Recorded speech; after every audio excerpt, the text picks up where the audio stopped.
오늘 우리에게 주신 하나님의 말씀 함께 나누기를 원합니다. 우리에게 주신 하나님의 말씀은 느헤미야 4장 1절부터 15절까지의 말씀입니다. 오늘 함께 우리에게 주신 말씀 느헤미야 4장 1절부터 15절까지의 말씀입니다. 제가 제 성경 구약 533페이지입니다. 이 말씀을 저희 여러분이 교독으로 함께 봉독하겠습니다. 산발랏은 우리가 성벽을 쌓는다는 말을 듣고 분노하고 몹시 분개했습니다. 그는 유다 사람들을 조롱하며 그의 동료들과 사마리아 군대 앞에서 빈정거리며 말했습니다. 저 유다 사람 약골들이 무엇을 하는 것이냐? 그 성벽을 복원하겠다는 것이냐? 제사를 드리겠다는 것이냐? 하루 만에 공사를 끝내겠다는 것이냐? 타버린 돌들을 저 흙모더기 속에 원상복구하겠다는 말이냐? 그 곁에 있던 암몬 사람 도비아가 맞장구 치며 말했습니다. 그들이 무엇을 건축하든 여우라도 한 마리 올라가면 그 돌 성벽이 다 허물어질 것이다. 우리 하나님이여, 우리의 기도를 들으소서. 우리가 멸시당하고 있습니다. 그들이 아는 욕이 그들에게 되돌아가게 하소서. 그들의 포로가 된 남의 땅으로 끌려가게 하소서. 그들의 죄악을 덮지 마시고 그들의 죄를 주 앞에서 지우지 마소서. 그들은 우리 앞에서 주의 얼굴에 욕설을 퍼부었습니다. 백성들이 마음을 다해 열심히 일한 결과 우리는 성벽 전체를 절반 높이까지 복구했습니다. 그러나 산발락과 도비아, 아라비아 사람들과 암몬 사람들과 아스돗 사람들은 예루살렘 성벽이 복원돼 허물어진 부분이 점점 메워진다는 소식을 듣고 몹시 분노했습니다. 그들은 함께 음모를 꾸며 예루살렘에 와서 싸우고 해방을 놓으려 했습니다. 그래서 우리는 우리의 하나님께 기도하는 한편 밤낮으로 경비병을 세워 이 위협에 대비했습니다. 그런데 유다에 있는 사람들은 할 일은 아직 산더미 같은데 일꾼들이 힘이 다 빠져버려 우리가 성벽을 쌓을 수 없다라고 불평했습니다. 또 우리의 원수들은 그들이 알아채기 전에 우리가 그들 가운데 들어가서 그들을 죽이고 그 일을 중단시켜야겠다라고 말했습니다. 그들 가까이 사는 유다 사람들도 우리에게 와서 그들이 사방에서 우리를 치려한다고 10번씩이나 말했습니다. 그래서 나는 사람들을 가문별로 칼과 창과 활로 무장시켜서 성벽이 낮고 넓게 펼쳐진 곳에 배치했습니다. 백성들이 두려워하는 것을 보고 나는 귀족들과 관리들과 나머지 백성들에게 말했습니다. 그들을 두려워하지 마시오. 위대하고 두려우신 여호와를 기억하고 여러분의 형제와 자녀와 아내와 가정을 위해 싸우시오. 15절 함께 읽겠습니다. 우리의 원수들은 우리가 그들의 계략을 알았고 하나님이 그들의 계획을 꺾으셨다는 것을 들었습니다. 그제야 우리는 모두 성으로 돌아와 각자 하던 일을 계속했습니다. 아멘. 말씀을 듣기 전에 우리의 손을 가슴에 얹고 믿음으로 선포하기를 원합니다. 말씀이 나를 변화시킵니다. 아멘. 이 믿음의 선포와 같이 하나님 주시는 말씀이 우리를 변화시키는 능력의 말씀이 되기를 간절히 축원합니다. 몇 년 전 호남 지방에 많은 눈이 내렸습니다. 내리고 내려져 많은 피해들이 있었고 한 언론에서는 눈으로 지옥이 임했다라고 보도하기도 했습니다. 길은 끊어졌고 비닐하우스는 무너지고 이 재난으로 인해 여러 마을들은 고립되기도 했습니다. 그래서 한 목사님이 친한 성도님에게 그 동네에 사신 그 성도님에게 전화를 드려서 안부를 물었습니다. 그랬더니 연로하신 성도님께서 이렇게 대답하셨다고 합니다. 지금 목사님 힘들긴 하지만 다가오는 올봄에는 물 걱정은 안 해도 되겠네요. 이렇게 대답하셨다는 거예요. 이 대답을 들으면서 저는 다시 한번 하나님이 원하시는 삶이 무엇인가 생각해 보게 됩니다. 때때로 우리는 하루하루에 닥쳐오는 그 문제 속에 고심하고 염려하며 무너질 때가 있죠. 그러나 오늘의 고난이 그 고난에서 끝나는 것이 아닌 내일의 축복이 될 수 있는 것이고 또 하나님이 주시는 그 길을 묵묵히 걸어갈 때 하나님이 주시는 그 은혜들이 우리의 삶 속에 떠나지 않음을 묵상해 보게 됩니다. 오늘 하루의 삶 속에 우리가 함몰돼 버리면 오늘 하루에 있는 그 고난에 우리가 너무나 집중해 버리면 내일 찾아온 그 하나님의 은혜들을 보지 못할 수 있기 때문입니다. 우리가 살아가는 이 세상 속에 세상으로부터 오는 공격들은 점점 거세지고 있습니다. 그러나 오늘 본문은, 오늘 말씀은 그런 세상의 공격을 우리 믿는 자들이 어떻게 이겨내야 되는지를 잘 보여주고 있습니다. 오늘 말씀에 대해서 먼저 말씀드리자면, 오늘 본문에는 참신하거나 대단한 것은 전혀 없습니다. 기대하지 마십시오. 제가 사실 참신하고 새로운 거 참 좋아하거든요. 그래서 설교 준비하는데 참 힘들었는데, 참신하고 새로운 건 없습니다. 여러분이 이미 알고 있는 이야기를 오늘 또 할 겁니다. 그 이유는 우리가 아는 것에서 우리의 삶이 변화되는 것이 아닌, 알고 행할 때만이 우리의 삶 속에 믿음의 역사가 나타나기 때문이죠. 오늘 말씀을 통해 이미 우리가 알고 있는 것, 우리의 삶 속에 적용하고 살아내는 귀한 한 주가 되기를 간절히 원합니다. 여러분 1절부터 3절 말씀입니다. 다시 한번 함께 읽겠습니다. 산발랏은 우리가 성벽을 쌓는다는 말을 듣고 분노하고 몹시 분개했습니다. 그는 유다 사람들을 조롱하며 그의 동료들과 사마리아 군대 앞에서 빈정거리며 말했습니다. 저 유다 사람 약골들이 무엇을 하는 것이냐? 그 성벽을 복원하겠다는 것이냐? 제사를 드리겠다는 것이냐? 하루 만에 공사를 끝내겠다는 것이냐? 타버린 돌들을 저 흙무더기 속에서 원상복구하겠다는 말이냐? 그 곁에 있던 암몬 사람 도비아가 맞장구 치며 말했습니다. 그들이 무엇을 건축하든 여우라도 한 마리 올라가면 그 돌 성벽이 다 허물어질 것이다. 오늘 말씀을 보면 이 산발랏, 사마리아의 총독이었던 이 산발랏은 몹시 분노하고 분개하고 있습니다. 사실 왜 그토록 흥분하는지 잘 이해되지 않습니다. 그가 사마리아의 총독이고 예루살렘이 사마리아 영이기 때문에 그가 간섭할 지역이긴 하지만, 생각해 보십시오. 이미 이 페르시아의 황제인 아닥사스 왕이 모든 것을 허락했고 그 친서를 가지고 느헤미야가 진행하고 있는 일입니다. 그런데 왜 이토록 분통을 터뜨리며 유대 사람을 조롱하고 시기하는지 잘 이해가 안 됩니다. 오늘 같이 읽지 않았지만 7절 8절 말씀을 보시면 예루살렘 성벽이 허물어졌던 부분이 점점 메워지고 복원된다는 소식을 들으자 그들은 더 분개합니다. 분노를 터뜨려요. 그리고 회방하려고 음모를 꾸미기 시작합니다. 그들의 악한 모습들이 이해되지가 않습니다. 아무리 그가 사마리아 지역의 총독이라고 할지라도, 그가 어떤 영향력을 그 안에 미친다고 할지라도 잘 이해되지 않아요. 또 오늘 3절에 나타나는 도비아의 모습은 어떠합니까? 시어머니 화낼 때 말리는 시누이처럼 더 미운 짓을 하고 있죠. 그거 별거 아니다 라고 얘기하면서 괴롭히는 그 박해의 모습들이 나타납니다. 오늘 본문을 준비하면서 이들의 악한 모습들이 이해가 되지 않았어요. 도대체 어떻게, 왜 그렇게 이들을 괴롭히고 이렇게 증오하고 분노하는가? 그래서 그 부분을 묵상하면서 한 가지 사실을 깨닫게 되었습니다. 저는 개인적으로 이들의 악행들과 모습들을 절대로 이해할 수 없다는 사실을 다시 한번 분명하게 깨달았어요. 왜입니까? 저는 산발랏과 도비아와 같은 악한 사람이 아니기 때문이에요. 전 선한 사람이에요. 여러분의 조롱하는 눈빛을 이겨낼 수 있는 선한 사람입니다. 너무 어이없게 바라보시니까 제가 할 말을 잃었는데, 여러분 생각해 보십시오. 악인들의 특징은요, 악한 거예요. 그런데 그 악함이 우리 선한 그리스도인들에게 이해된다? 아니요, 이해될 수 없는 겁니다. 우리의 선한 시선과 우리의 생각으로 그들의 악함을 이해할 수가 없어요. 아니, 이해된다는 것이 오히려 말이 되지 않는 것이라는 것이죠. 다시 말해서 악인들은 악을 행합니다. 그런데 그들의 악에 대해서 우리 선한 그리스도인들의 관점으로 왜 저러지? 왜 이해할 수 없다? 원망하고 불평할 필요가 없다는 거예요. 왜입니까? 그들은 원래 그런 거예요. 악인들은 원래 그렇습니다. 그런데 우리는 인생을 살아가다가 때때로 악인들을 만나고 우리의 상식으로 이해되지 않는 그들의 공격과 비난 속에서 우리는 주저하고 넘어질 때가 있는 거예요. 왜입니까? 우리의 생각으로는 이해되지 않기 때문에.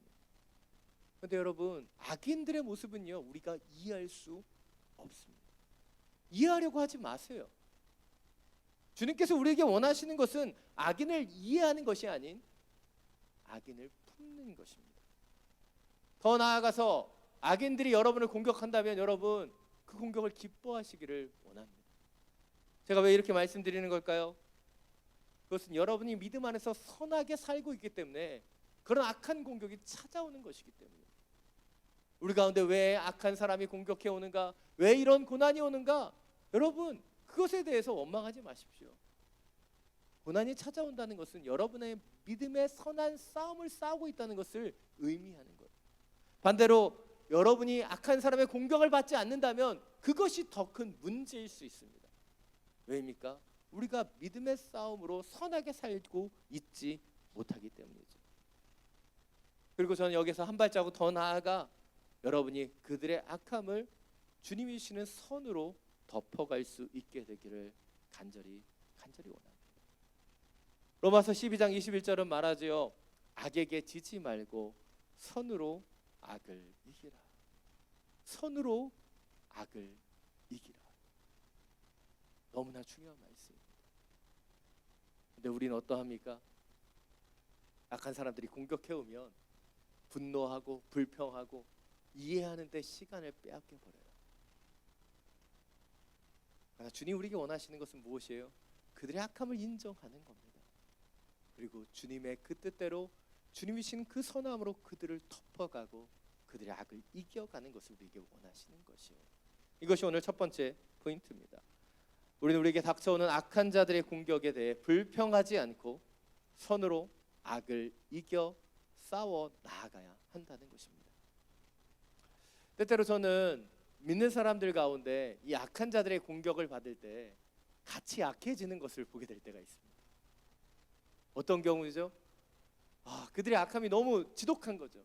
그래서 피가 거꾸로 솟는다고 얘기하잖아요. 분통이 나고 화가 나서 어떻게 합니까? 우리도 똑같이 하려고 해요.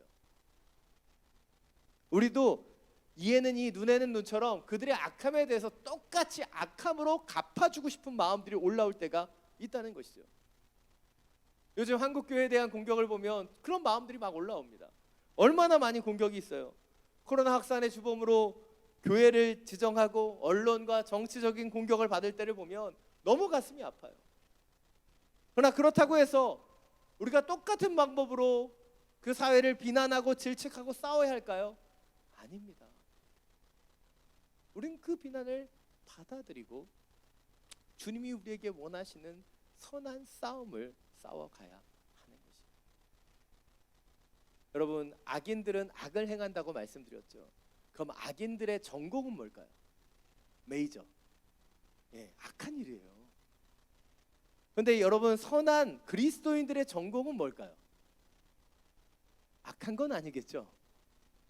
우리에게 하나님께 주신 전공은 뭐예요? 예수 그리스도의 선함이에요. 그런데 우리가 악한 자의 전공으로 그 악함으로 싸우려고 하면 과연 우리가 승리할 수 있을까요? 생각해 보십시오. 여러분이 축구 선수예요. 근데 야구 선수와 함께 야구로 싸우면 여러분 이길 수 있겠습니까? 불가능해요.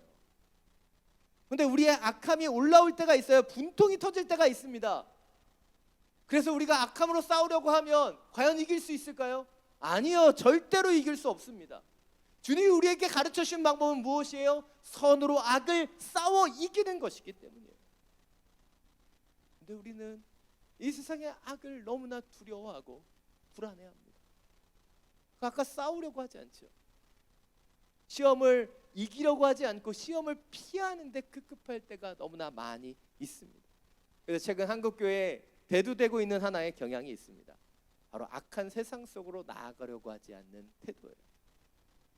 자녀들을 양육하면서 기독교 유치원, 기독교 초등학교, 기독교 대안학교를 거쳐서 기독교 대학을 보내고 기독교 기업에 취업하기를 원하는 분들이 늘어나고 있다는 거예요. 캔슬에 세상의 악한 사람들과 함께 섞이지 않고 싶은 것이죠. 그렇다면 그렇게 한다면 우리 자녀들이 세상의 악한 사람들의 공격을 받지 않을까요? 그들의 공격을 다 피할 수 있을까요? 만약 그렇게 피할 수 있다고 할지라도 그렇게 살아서는 안 되는 것이죠. 왜입니까? 주님이 이 땅에 우리를 보내신 사명이 무엇이에요? 악을 피하며 나만을 위해서 살아가는 인생을 위해서 우리를 부르신 것이 아니기 때문입니다. 주님의 사명은 무엇이에요? 이 어두운 땅에 빛이 되는 것이고 썩어져가는 이 땅을 주님의 소금이 되어 썩지 않게 하는 것이 주님이 우리에게 원하시는 사명이기 때문입니다. 자, 여러분, 우리 그리스도인이 선한 싸움을 싸워야 하는 이유가 무엇이에요? 이 악한 세상을 주님의 능력으로 변화시키시는 것이 우리에게 주어진 사명이기 때문입니다. 자, 여러분, 여러분의 사명을 놓치지 마십시오. 악한 사람의 공격 때문에, 그 비방과 그 어려움 때문에 우리가 걸어가야 되는 사명이 무엇인지 놓치지 않게 되기를 원합니다. 한 어부 청년이 있었습니다. 안타깝게도 얼마 전에 그 할아버지와 아버지가 바다에서 항해를 하다가 큰 풍랑을 맞아서 세상을 떠나고 말았습니다. 그러나 그럼에도 불구하고 이 청년은 장례식을 마치고 다시 비장하게 바다로 나아가 고기잡이를 하려고 나아가고 있었어요. 그때 주변의 지인들과 친구들이 그를 만류했습니다. 왜일까요? 그까지 바다에서 죽게 될까 봐 걱정이 되었기 때문이죠. 그때 이 크리스찬 청년이 조용히 자신의 친구에게 질문했습니다. 너희 할아버지는 어디서 돌아가셨니? 그 친구가 대답했어요. 병원에서 돌아가셨어. 너희 아버지는 어디서 돌아가셨니? 병원에서 돌아가셨어. 그러자 이 크리스천 어부 청년이 친구에게 다시 이야기합니다. 그럼 너에게 병원은 무섭고 두려운 곳이 되겠네. 그러나 그렇다고 해서 네가 다시는 병원에 가지 않을 거니? 그리고 다시 이야기했습니다. 우리 크리스천들은 운명을 믿지 않아야 한다. 사명을 바라보며 가야 된다. 하나님께 내게 주신 사명이 바로 바다로 가는 것이기 때문에, 이 바다에서 사랑의 노래를 부르는 것이기 때문에 난 사명을 따라 그곳으로 나아간다. 그렇게 고백했다는 거예요. 한 여러분, 이것이 이 악한 세상에서 사명을 가지고 살아가는 그리스도인의 삶의 자세입니다. 여러분, 우리 가운데 찾아오는 악한 공격을 두려워하지 마십시오. 악한 자의 공격에 불평과 불만으로 시간을 낭비하지도 마십시오. 오늘 말씀에서 이 한 가지를 기억하고 받아들이십시오. 바로 이 세상을 변화시키는 선한 능력으로 악과 싸워 이겨야 한다는 것이죠. 자, 여러분, 주님께서 여러분과 함께 하십니다. 두려워하지 않고 악을 싸워 선으로 승리할 수 있는 하나님의 사람들이 되시기를 간절히 축원합니다. 여러분, 4절부터 6절 말씀입니다. 다시 한번 함께 읽겠습니다. 우리 하나님이여, 우리의 기도를 들으소서. 우리가 멸시당하고 있습니다. 그들이 하는 욕이 그들에게 되돌아가게 하소서. 그들이 포로가 돼 남의 땅으로 끌려가게 하소서. 그들의 죄악을 덮지 마시고 그들의 죄를 주 앞에서 지우지 마소서. 그들은 우리 앞에서 주의 얼굴에서 욕설을 퍼부었습니다. 백성들의 마음을 다해 열심히 일한 결과 우리는 성벽 전체를 절반 높이까지 복구했습니다. 아멘. 느헤미야는 산발락과 도비아가 분노와 조롱 그리고 음모를 꾸민다는 사실을 알았습니다. 그리고 그것에 대한 첫 번째 반응이 오늘 본문에 나타나는 것처럼 기도하는 것이었어요. 그리고 그가 드리고 있는 기도의 내용들을 보면 바로 악한 자들의 멸시와 조롱, 비난에 대해서 하나님께 일일이 다 고하고 있습니다. 그러면서 간구하고 있죠. 뭐라고 간구합니까? 그들의 욕이 그들에게로 돌아가게 해달라고. 한마디로 반사 이런 겁니다. 그리고 뭐예요? 그들이 포로가 돼 남의 땅으로 끌려가게 해달라. 기도이긴 하지만 좀 악한 기도 같아요. 그들의 죄악을 덮지 마시고 그들의 죄를 용서하지 말아달라고 간구합니다. 여러분, 그나마 성경이니까 품격을 유지하기 위해서 이만큼 순화해서 얘기한 거예요. 아마 느헤미야의 첫 기도는 훨씬 더 언색적이었을 겁니다. 훨씬 더 자극적이었을 수 있어요. 왜입니까? 그의 마음의 고통과 아픔을 하나님 앞에 정직하게 토해내는 것이었기 때문이죠. 오늘 느헤미야의 이 기도를 통해서 우리는 두 가지의 부분을 살펴봐야 돼요. 첫 번째는 느헤미야가 산발락과 도비아 이런 악한 세력들의 공격에 맞대응하지 않았다는 거예요. 그들의 공격에 그가 맞대응해서 싸움을 걸지 않았다는 겁니다. 그는 그 공격을 향하여 대응하는 것이 아니라 오히려 하나님께 나아가 울부짖고 있다는 것이죠. 여러분, 싸움은 언제 일어나요? 한 공격이 있을 때 그 공격에 대항하면 싸움이 되는 거예요. 그런데 그 방향을 다른 쪽으로 흘러보내면요, 싸움은 일어나지 않습니다. 두 번째로 느헤미야가 기도함을 통해서 그에게 찾아오는 그 악한 자들의 공격과 방해에 낙심하지 않고 그는 백성들과 함께 성벽 전체의 절반 높이까지 복구하는 일들을 계속했다는 것이죠. 여러분, 인간의 연약함은 무엇입니까? 상대방이 나를 공격하는 대로 갚아주고 싶은 거예요. 물리학의 법칙 가운데 작용 반작용의 법칙과 똑같습니다. 그게 우리의 본성이에요. 근데 오늘 느헤미야는 그 본성을 뒤로하고 그 공격을 당한 아픔을 가지고 하나님께 쏟아놓고 있어요. 그래서 싸움이 일어나지 않고 있는 거예요. 왜입니까? 그 방향이 달라지고 있기 때문에. 예를 들어 볼까요? 오빠가 동생을 괴롭힙니다. 그러면 동생이 오빠에게 대들어요. 그럼 어떻게 될까요? 싸움 나는 겁니다. 근데 지혜로운 동생은요, 오빠가 자기를 괴롭히면 어떻게 하죠? 조용히 가서 엄마한테 일러요. 그러면 엄마가 다 알아서 해결해 주는 거예요. 우리 그리스도인에게 기도는 이런 것이에요. 근데 우리는 악한 자가 공격했을 때 우리 스스로의 힘으로 그들과 대항하려고 해요. 싸우려고 합니다. 그래서 싸움이 나는 거예요. 그러나 하나님께서 우리에게 주신 것은 싸움의 능력이 아닌 기도의 능력이죠. 여러분, 기도하는 사람은요, 직접 싸우지 않습니다. 왜입니까? 하나님께 기도하고 하나님께 대신해서 해결해 주실 것을 믿기 때문이에요. 기도하는 사람은 낙심하지 않습니다. 아니, 낙심할 수 없어요. 왜입니까? 하나님께서 그의 삶 속에 역사하실 것을 믿기 때문이죠. 근데 우리는 기도한다고 이야기하지만 하나님께 전적으로 맡겨드리지 못합니다. 하나님을 신뢰하지 못해요. 여전히 나의 힘으로 싸우려고 할 때가 있다는 것이죠. 이것이 오늘 두 번째 포인트입니다. 우리는 우리를 공격하는 악을 우리의 힘이 아닌 하나님의 선으로 기도하며 이겨나가야 한다는 것이에요. 너무나 중요한 부분입니다. 우리의 힘으로 싸우려고 하지 마십시오. 하나님이 주시는 선한 능력으로 기도하며 싸워가야 하는 것이에요. 요즘 많은 유명인들이 우울증과 공황장애를 고백하죠. 또 간혹씩 들려오는 더 심한 소식은 무엇입니까? 그들이 자살 기도를 하고 그리고 결국 목숨을 끊었다는 이야기들을 우리는 듣게 됩니다. 왜 이런 일이 일어날까요? 우리가 봤을 때 많은 인기도 있고 많은 돈도 차지한 것 같은데 왜 이들은 이렇게 자꾸 정신적 심리적인 문제들을 안게 되는 것일까요? 그것은 많은 인기를 얻는, 관심을 갖는 연예인에게 피할 수 없는 것이 적대감과 비난이기 때문이에요. 자신을 좋아하는 사람도 있지만 시기하고 비난하는 무리들도 있기 때문이에요. 여러분, 생각해 보십시오. 여러분이 올바른 일을 하고 있어요. 근데 누구도 여러분에게 칭찬과 동조를 해주지 않는다면 아마 여러분 힘이 빠질 겁니다. 근데 누구도 동조해주고 칭찬해주지 않아도 그냥 힘이 빠져버리는데 거기를 더해서 비난과 질책을 한다면 과연 우리가 그 일들을 계속해서 해나갈 수 있을까요?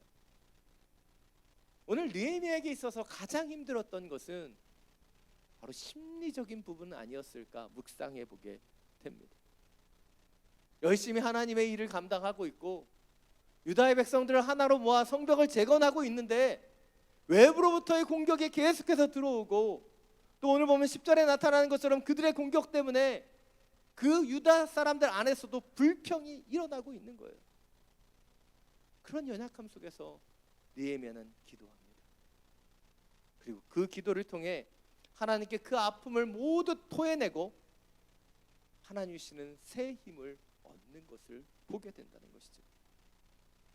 예전에 런던의 햄프턴 궁전에 포도나무 한 그루가 있는데 그 포도나무에서 2,000여 송이의 포도송이가 맺혔다는 뉴스가 난 적이 있습니다. 많은 포도가 맺힌 거예요. 그래서 나중에 연구했습니다. 왜 이 포도나무에 이렇게 많은 열매를 맺을 수 있었는가? 그리고 그 이유가 밝혀졌어요. 바로 햄턴 궁전 가까이에 있는 템스 강에서 흐르고 있는 그 강물까지 이 포도나무가 뿌리를 깊게 내려서 그곳으로부터 수분을 얻고 있고, 템즈강에 있는 진흙으로부터 많은 양분을 공급받아서 풍성한 상태 가운데 열매를 맺게 되었다는 것이죠. 우리가 잘 아는 시편 1편 3절에서도 동일하게 고백하죠. 우리 자막을 통해서 함께 읽겠습니다. 저는 시냇가에 심은 나무가 시절을 쫓아 과실을 맺으며 그 잎사귀가 마르지 아니함 같으니 그 행사가 다 형통하리로다. 왜 시냇가에 심겨진 나무가 형통함을 얻어요? 바로 그 뿌리가 신에 이르고 많은 양분과 수분을 공급받을 수 있기 때문이에요. 우리 가운데 기도가 필요한 이유는 무엇입니까? 이 기도를 통해 생명의 근원 되시는 하나님으로부터 우리가 영적인 양식을, 영적인 힘을 얻기 때문이에요. 기도는 무엇이에요? 우리가 하나님과 연결되는 거예요. 그래서 하나님으로부터 힘을 얻고 은혜를 얻는 것이 이 기도라는 것이죠.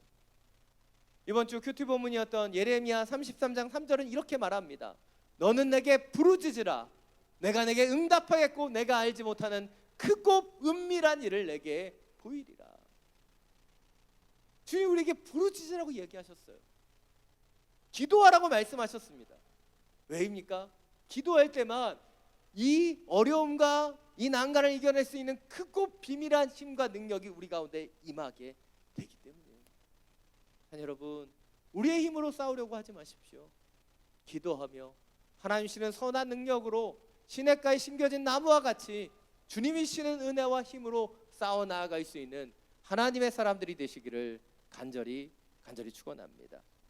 오늘 마지막으로 9절과 14절 15절 말씀 함께 읽겠습니다. 먼저 9절입니다.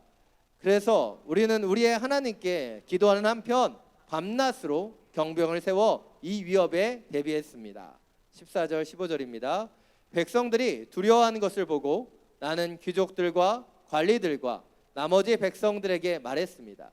그들을 두려워하지 마시오. 위대하고 두려우신 여호와를 기억하고 여러분의 형제와 자녀와 아내와 가정을 위해 싸우시오. 우리의 원수들은 우리가 그들의 계략을 알았고 하나님이 그들의 계획을 꺾으셨다는 것을 들었습니다.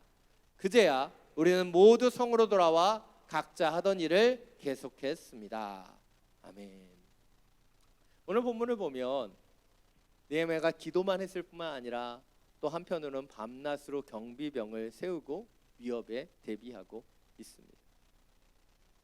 성벽을 쌓기도 힘든데 또 원망하는 유대인들의 마음을 또 다스리기도 하고 외부의 비난과 공격을 기도하며 이겨냈을 뿐만 아니라 백성들의 두려움을 위로하기도 합니다. 그리고 갑작스러운 공격에 대비해서 예비대를 세우기도 하지요. 오늘 본문의 유대 사람들의 모습을 보면 바로 이런 공격 속에 불안을 느끼고 불평을 하고 두려움 가운데 들어가는 것을 보게 됩니다. 오늘 본문을 보면 이 산발락과 도비아의 공격은 집요하지요. 그런데 그렇게 공격했던 이유가 무엇일까요? 그 공격의 가장 본질이 무엇이에요? 그 성벽 재건을 멈추는 것이었습니다. 그러나 오늘 느헤미야는 기도하며 그 경비병을 세우고 성벽 재건하는 것을 멈추지 않고 있습니다.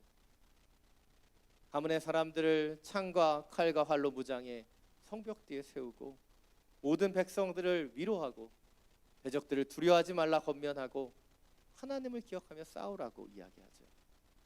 그리고 어떻게 되었습니까? 하나님께서 그 악한 자들의 모든 계획을 꺾으셨습니다. 느헤미야서 전체를 보면 이 산발락과 도비아 여러 그 악한 무리들의 음모를 세우려고 하는 계획들은 계속 나타납니다. 그런데요, 실제적으로 음모가 이루어지는 과정은 하나도 나타나지 않는다는 거예요. 왜입니까? 하나님께서 그들의 계획을 꺾으셨기 때문이죠. 그리고 15절은 이렇게 고백하고 있습니다. 그제야 우리는 모두 성으로 돌아와 각자 하던 일을 계속했습니다. 각자 하던 일을 계속했습니다. 우리 가운데 필요한 것이 이것이에요. 고난과 시련 속에 넘어지고 쓰러져 우리의 사명을 멈추는 것이 아니라 각자 하던 일을 계속하는 것이죠. 오늘 본문 뒷부분인 16절부터 18절을 보면 느헤미야의 부하의 절반은 성벽을 재건하는 일을 돕고 절반은 갑옷을 입고 경계를 섭니다. 건축자를 나르는 백성들도 한 손으로는 일을 하고 한 손으로는 무기를 듭니다. 성벽을 쌓는 사람들도 허리에 칼을 차고 일을 했다라고 말하고 있어요. 위기와 고난이 찾아왔지만 유다 사람들과 느헤미야는 멈추지 않고 자신들이 해야 되는 사명을 감당하고 있다는 것이에요.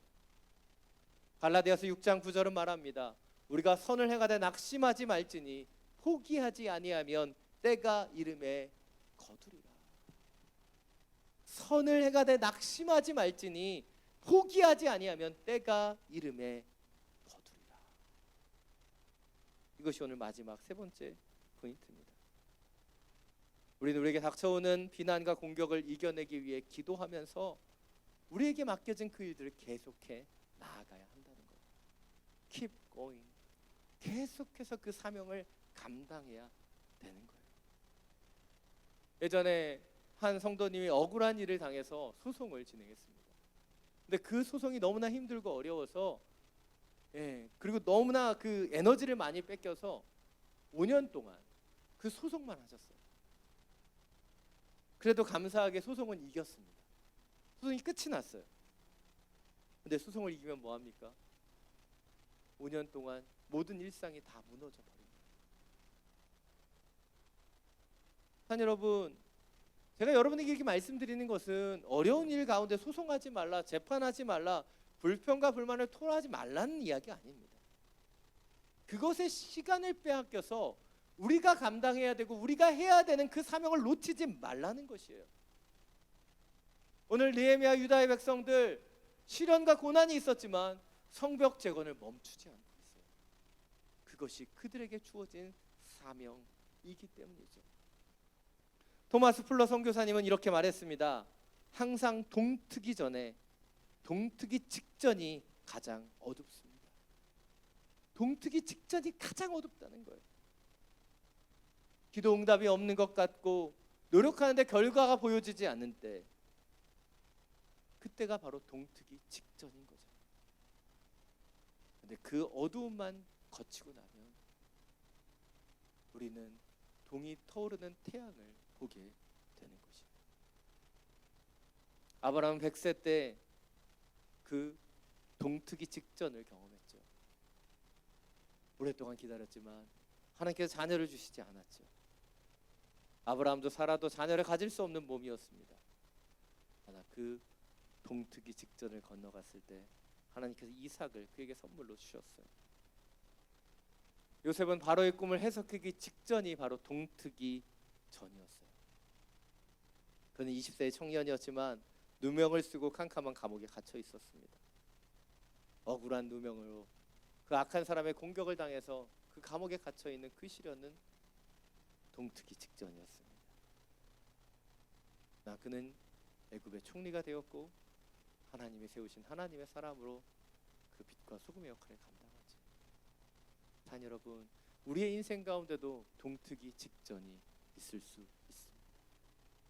그 순간에도 우리가 기도하며 끝까지 주의 사명을 다해 걸어가는 것을 포기하지 않게 되기를 원합니다.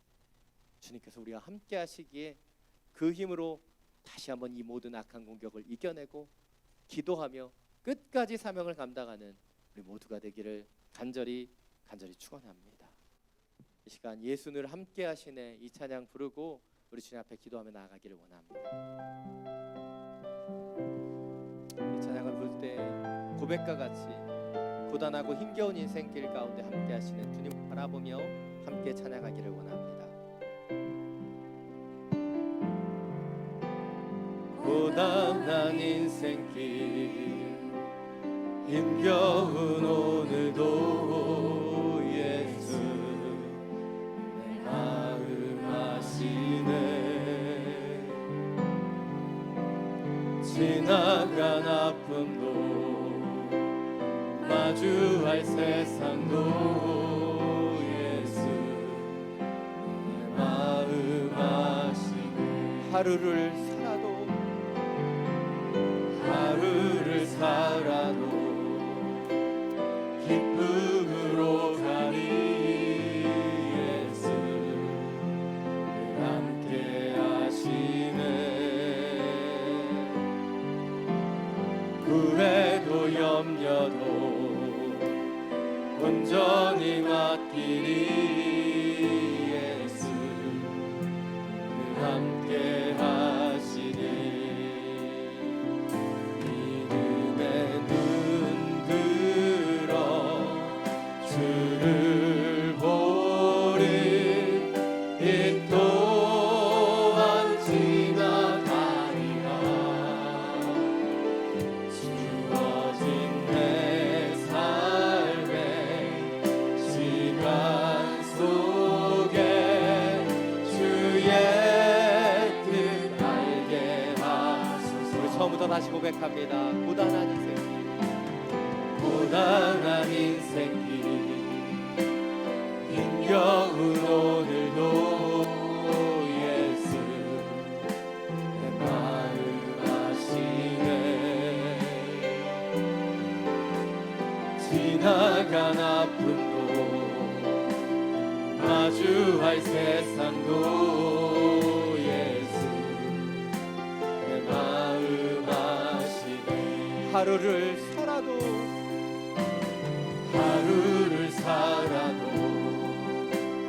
기쁨으로 가리 예수 함께 하시네. 후회도 염려도 온전히 맡기리 예수 함께 하시네. 믿음의 눈 들어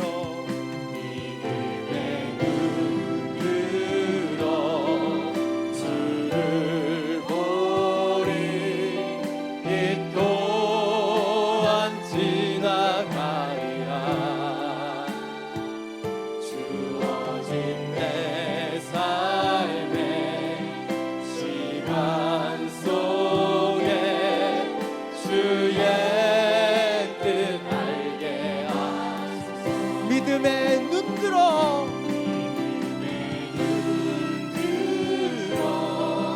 주를 보리. 이 또한 지나가리라. 주어진 내 삶의 시간 속에 주의 뜻 알게 하소서. 믿음의 눈 들어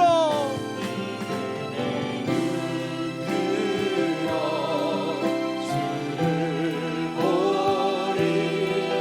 이 또한 지나가리라. 주어진 내 삶의 시간 속에 주의 뜻 알게 하소서. 주의 뜻 알게 하소서.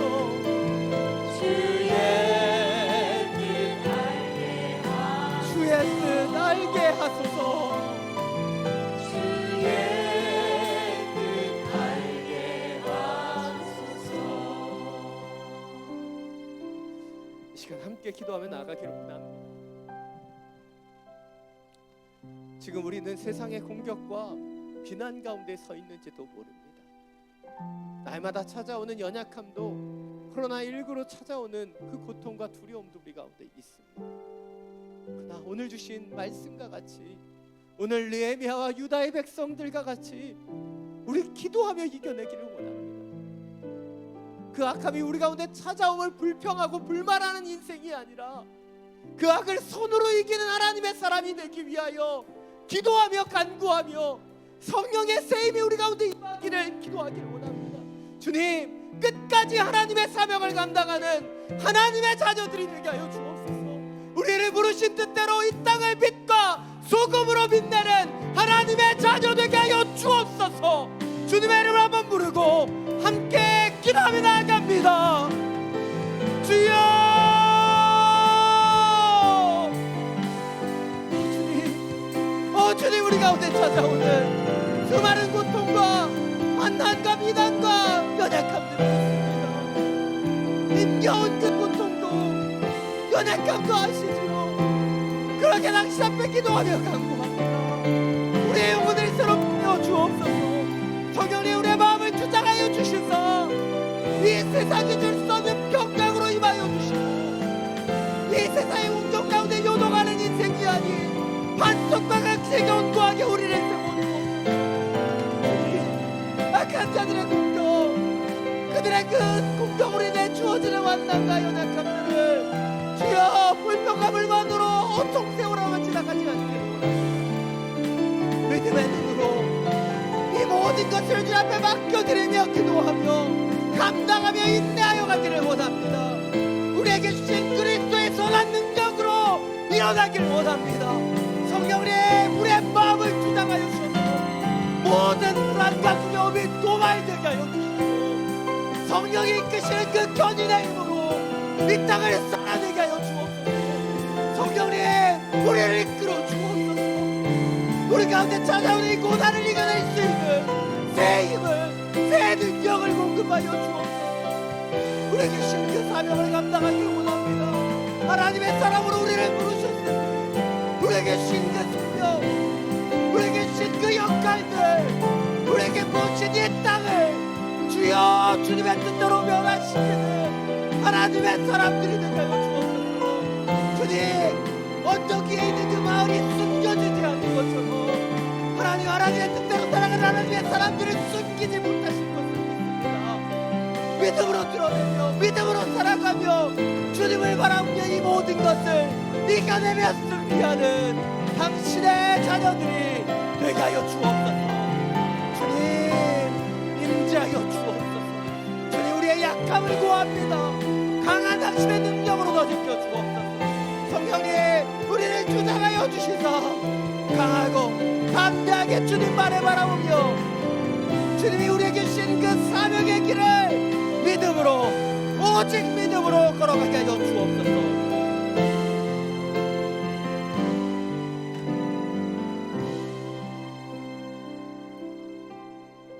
사랑이 많으신 주님 우리의 약함을 인정합니다. 세상의 공격을 이겨낼 수 있는 힘이 없어 그 공격으로 아파했고 고통스러워했으며 절망하고 두려워했음을 고백합니다. 그러나 다시 한번 우리 가운데 주님의 계심을 기억하며 기도합니다. 세상의 방법으로 싸우는 인생이 아닌 그리스도 예수의 방법으로 그 선한 능력으로 일어나기를 간구합니다. 우리 가운데 새 힘을 공급하여 주옵소서. 새 능력을 부어 주옵소서. 이 땅에 감당하지 못하는 그리스도인이 될 수 있도록 당신의 손함을 부어주시사 우리의 손으로 악을 이기는 하나님의 자녀들이 되길 원합니다. 우리의 삶의 이 시간 가운데 주님 간섭해 주셔서 지치고 낭망하는 인생길, 그 인생길이 아닌 주님께서 늘 우리와 함께 하시는 그 힘으로 승리하며 걸어가는 주의 영혼들이 되게 하여 주옵소서. 우리 주 예수 그리스도의 이름으로 기도드립니다.